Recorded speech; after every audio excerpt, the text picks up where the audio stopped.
The Syrian military and the US-backed Syrian Democratic Forces have announced sweeping gains against the Islamic State militant group, ISIS, in the last of its major hideouts in eastern Syria.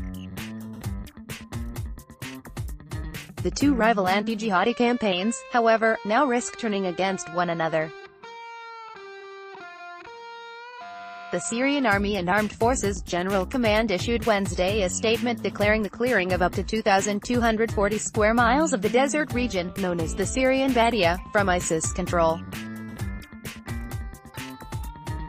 The military hailed the latest in a series of nationwide victories against the jihadis, who have suffered heavy losses of life and equipment, and vowed to continue fighting until the entire nation was free of attack-free ideology, a term used to describe groups such as ISIS that brand other Muslims to be infidels for not adhering to their ultra-conservative strain of religious thought. In the face of the persistence of the men of our brave army and their devastating blows, ISIS strongholds and headquarters and in the places to which they spread across various axes and fronts to the administrative borders of Homs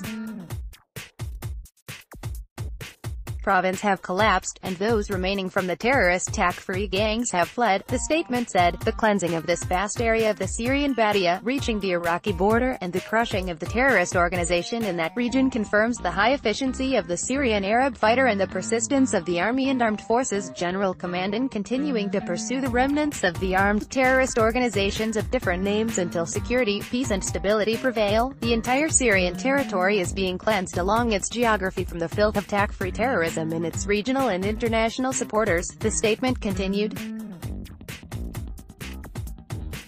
The Syrian campaign has been heavily bolstered by Russian air power and support from Iran, which backs a number of mostly Shiite Muslim militias battling alongside Syrian troops. Moscow and Tehran played a crucial role in helping Syrian President Bashar al-Assad retain power after he was threatened by a 2011 uprising backed by the US, Turkey and Gulf Arab states, such as Saudi Arabia and Qatar. US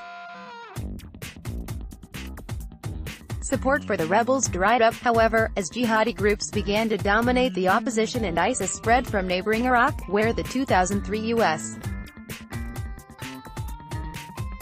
invasion gave rise to a powerful Sunni Muslim insurgency. The U.S. established a coalition of friendly powers in 2014 and began bombing ISIS in Iraq and Syria.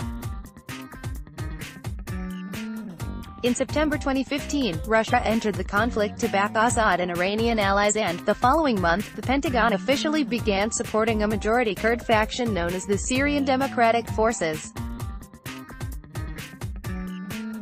Related, who is U.S. fighting in Syria? Hostile force attacks coalition near base condemned by Russia and Iran. Since then, the Syrian military, backed by Russia, Iran and various pro-government militias, and the Syrian Democratic Forces, supported by the US-led coalition, have largely defeated the jihadis who once claimed half the country.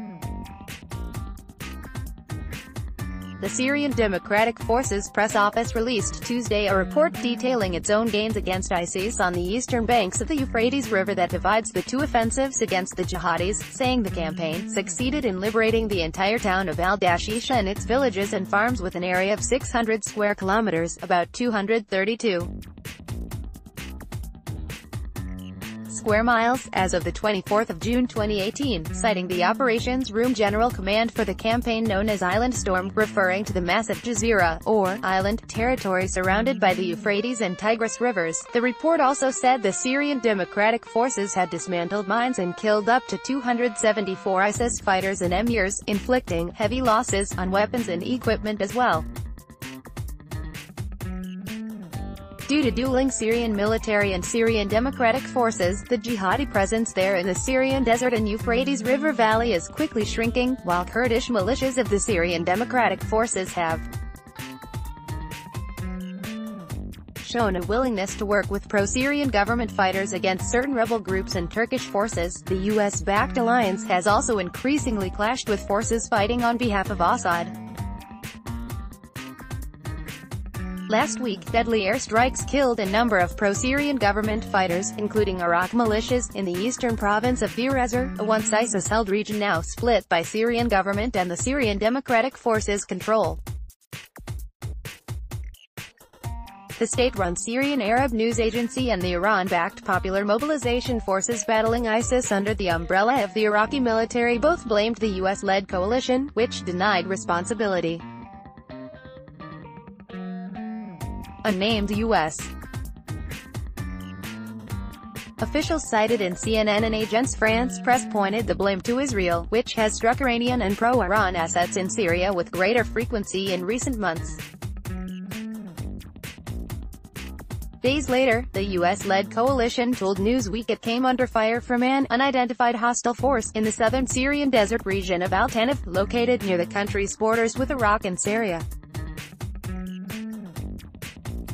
The U.S. has maintained a roughly 34-mile deconfliction zone around a base established in Al-Tanf and has repeatedly fired on pro-Syrian government forces that have attempted to enter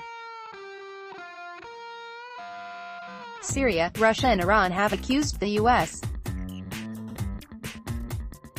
of using the area to maintain a long-term military presence in the country and of shielding terrorist organizations, something the U.S. has denied.